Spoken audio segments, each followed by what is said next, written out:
Hello बच्चों, good morning. आज 11th class का वीडियो अपलोड करने जा रहे हैं। 2 दिन से थोड़ा सा टेक्निकली प्रॉब्लम था, इसलिए आपका वीडियो अपलोड नहीं हो रहा था। इस वीडियो में हम लोग वेक्टर एनालिसिस पढ़ रहे हैं। वेक्टर एनालिसिस का कुछ प्रॉब्लम हम लोग बनाए थे। अब उसी में हम लोग 2 डायमेंशन का रिजोल्यूशन प्रॉब्लम सॉल्व किए थे। अब आपको बेसिक थोड़ा सा 3 डायमेंशन का भी प्रॉब्लम बता दे रहे हैं, ताकि जहां आपको 3 डायमेंशन का जरूरत, हालांकि 3 डायमेंशन का बहुत थोड़ा सा कंसेप्ट है, लेकिन जानना तो जरूरी है।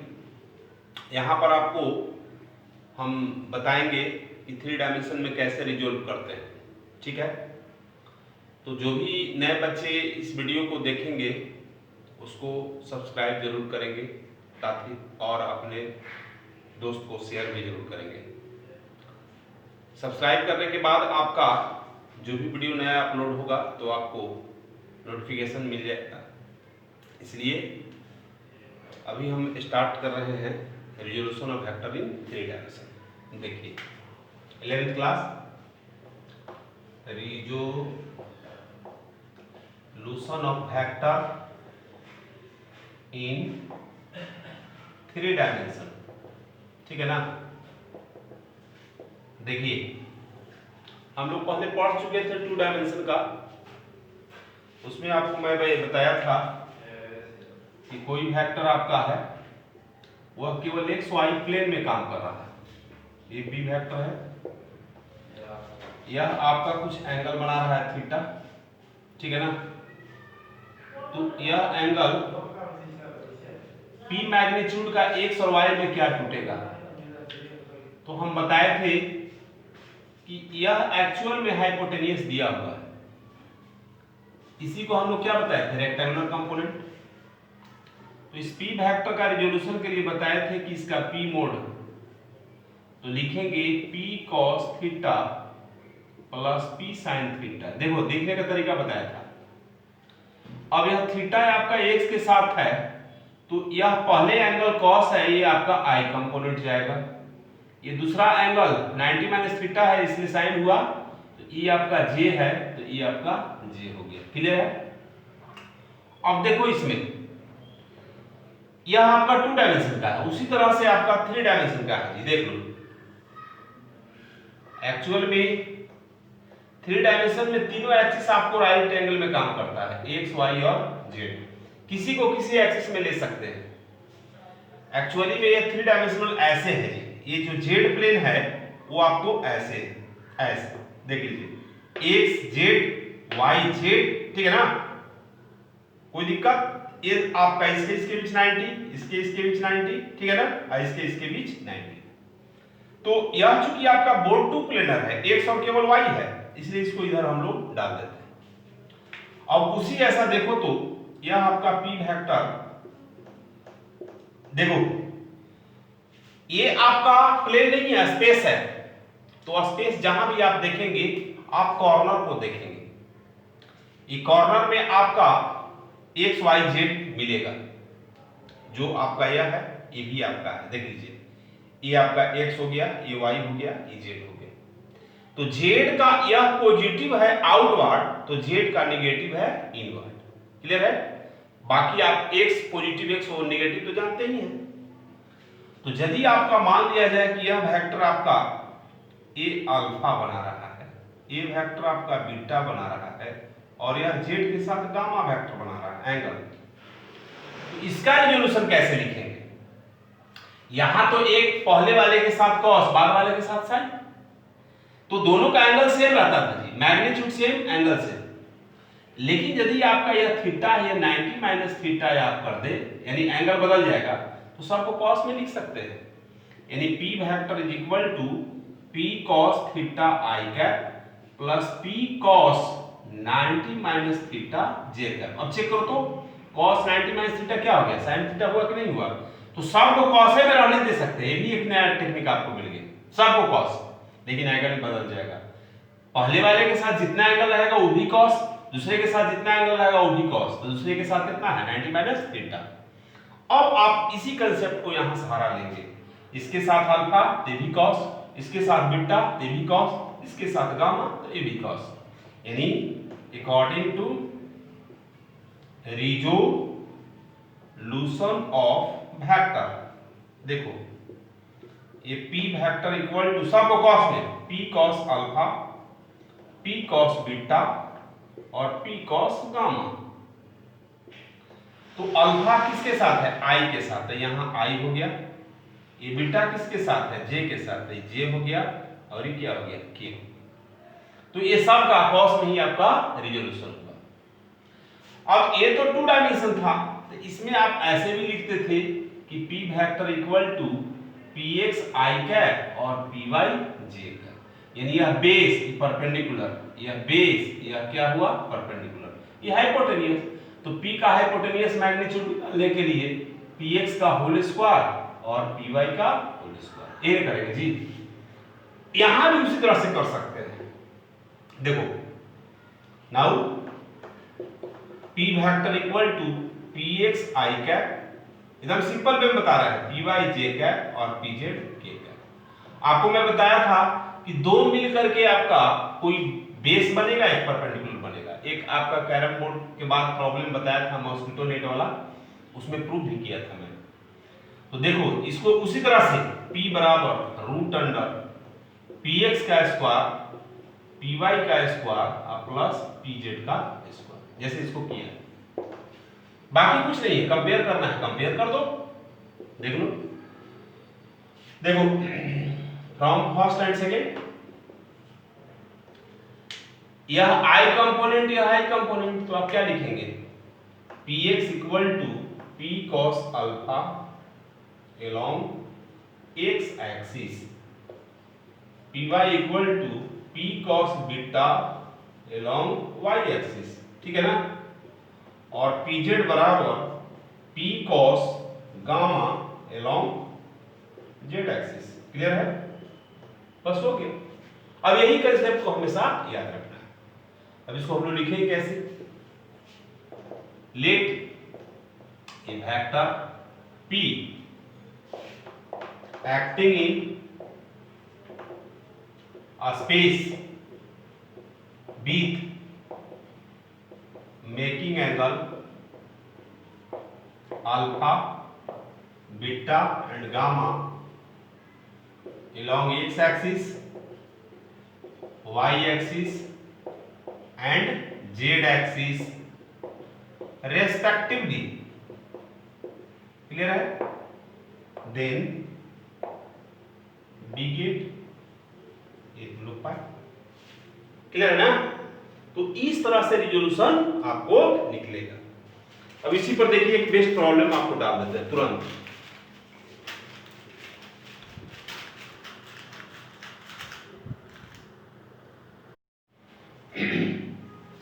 चलो देखो हुआ, इसी पर एक प्रॉब्लम आपको दे रहे हैं एकदम।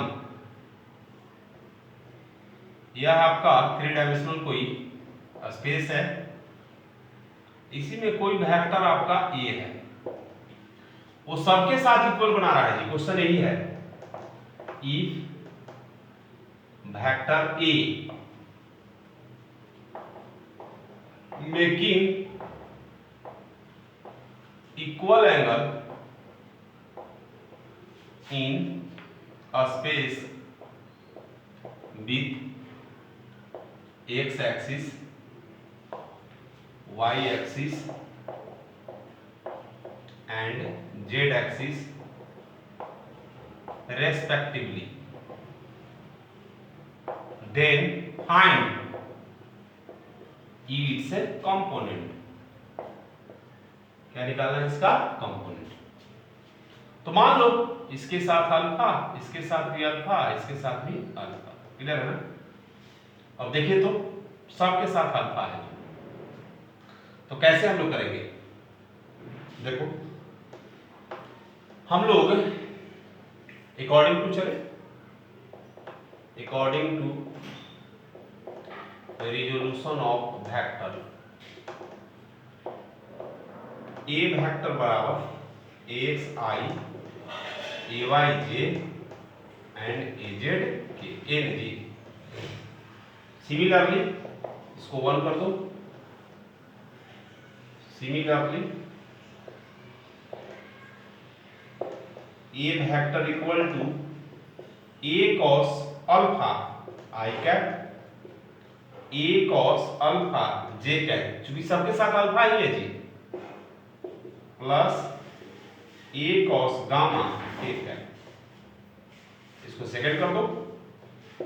अब देखिए from first and second A X A cos alpha along किधर एक्स एक्सिस,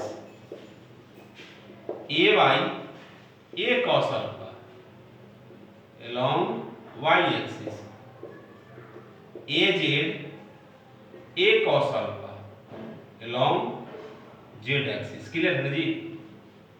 अब देखो तो सब तो बराबर है जी, इसलिए from the above ax equal to ay equal to az, इसका मतलब सब बराबर है।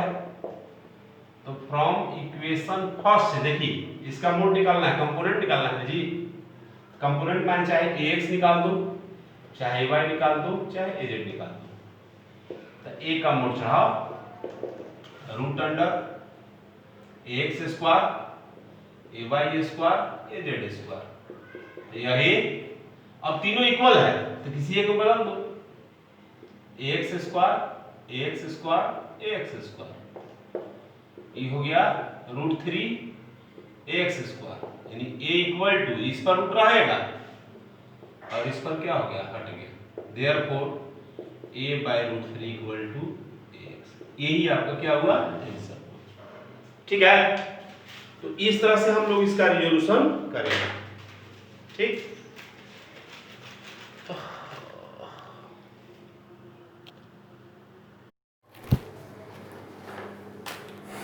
चलो देखो जी, ये हम लोग का खत्म हुआ।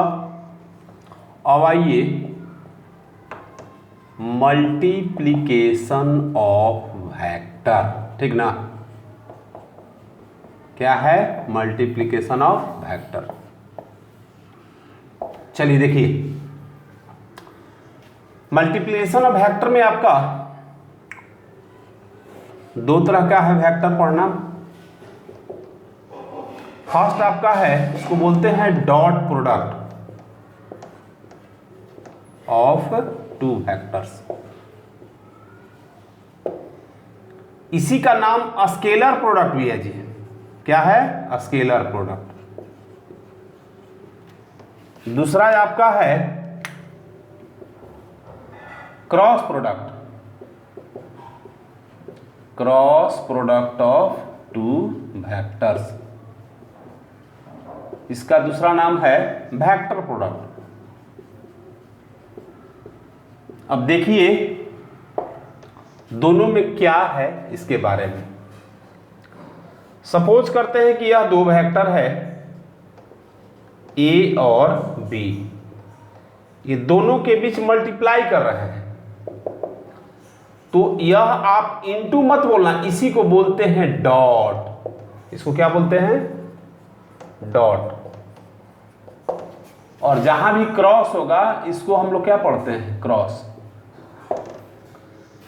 तो यह दो वेक्टर का मल्टीप्लाई जब हम डॉट मेथड से करेंगे, इसको A डॉट B बोलेंगे, तो यह रिजल्ट देगा दोनों वेक्टर के मैग्नीट्यूड का प्रोडक्ट,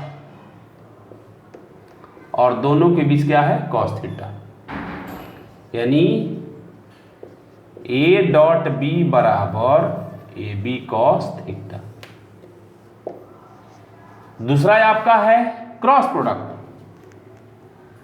तो दो वेक्टर आपका है, देख लो, ये वेक्टर A है, ये वेक्टर B है, दोनों के बीच थीटा एंगल है। क्लियर है? ये दोनों को यदि हम क्रॉस मेथड से गुना करेंगे तो यह रिजल्ट देगा A का मोड B का मोड, और दोनों के बीच सेम एंगल होगा जी, और साथ में एक डायरेक्शन यूनिट वेक्टर भी रहेगा। यानी कभी भी गुना करेंगे तो A cross B equal to AB sine theta N cap. अब देख लो, यहां ध्यान देना, यह वेक्टर में केवल मैग्नीट्यूड दिया है, यह वेक्टर मैग्नीट्यूड के साथ ही डायरेक्शन शो करता है। बताएंगे कैसे होगा show.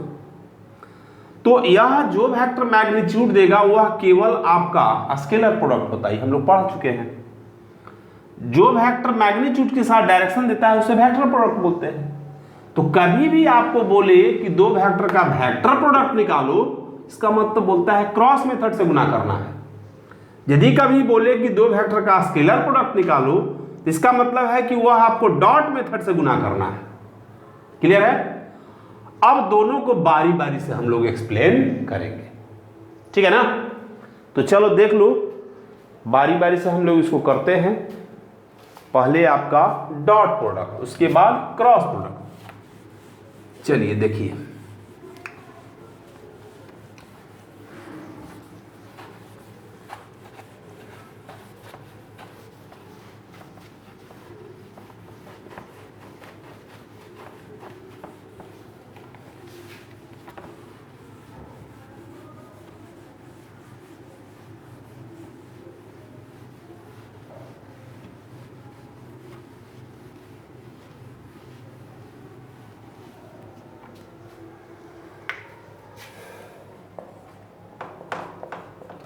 Dot product of two vectors, ठीक ना? उसी ऐसा वेक्टर ए वेक्टर बी, दोनों के बीच एंगल थीटा, तो लेके चलेंगे A dot B is equal to A mod B mod और कॉस थीटा, यानी A dot B is equal to A B cos theta. देखिए, it is defined as the product of magnitude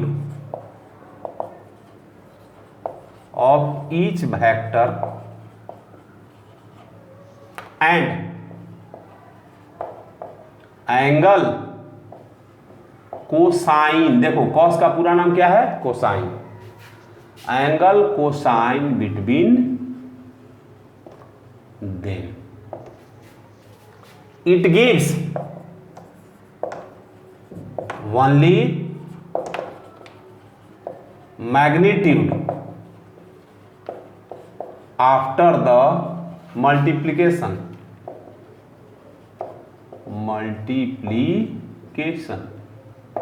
so that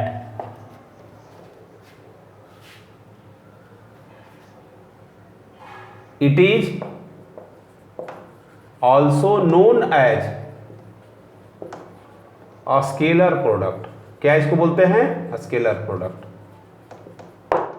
अब देखिए, late two vectors A and B acting at angle theta to each other, then its dot product will be, क्या होगा? A dot B यहां लिख सकता है, where theta जो है दोनों के बीच का एंगल है, angle between vector A and vector B. Clear है? ये दोनों के बीच का एंगल है।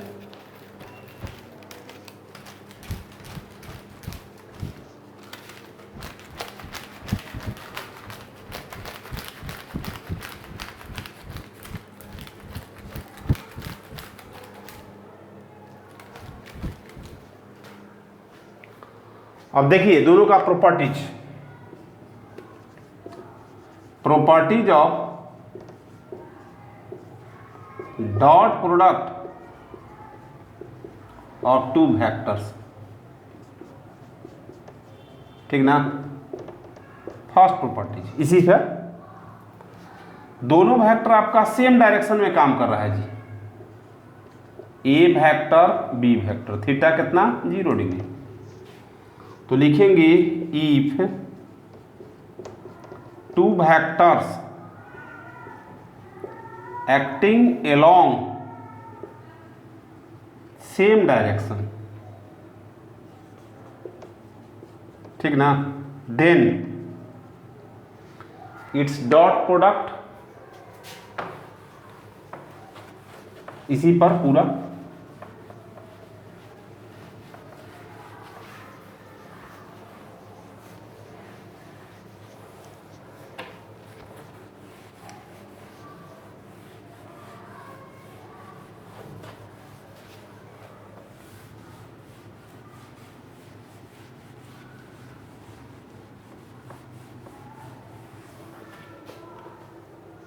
देखो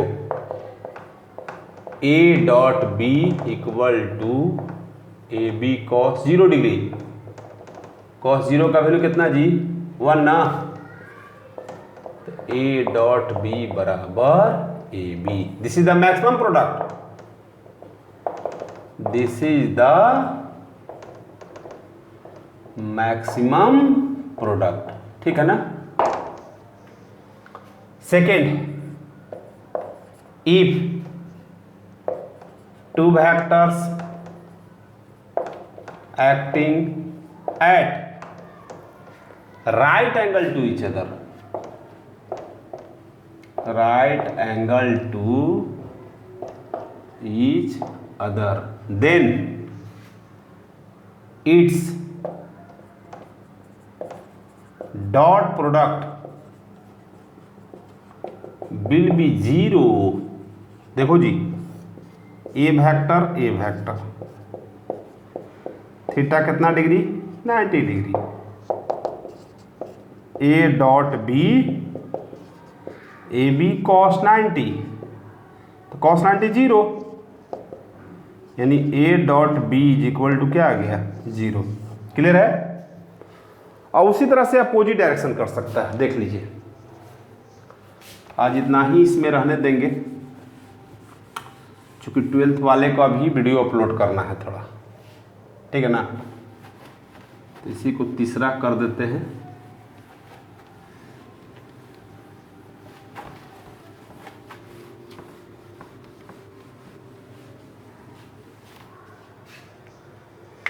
देखो property third,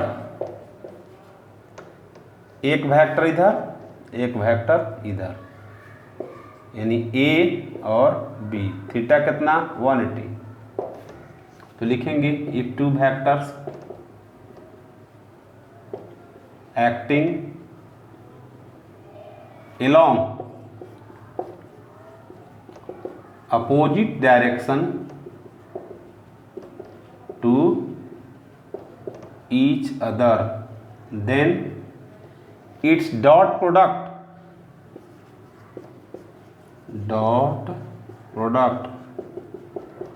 will be minimum,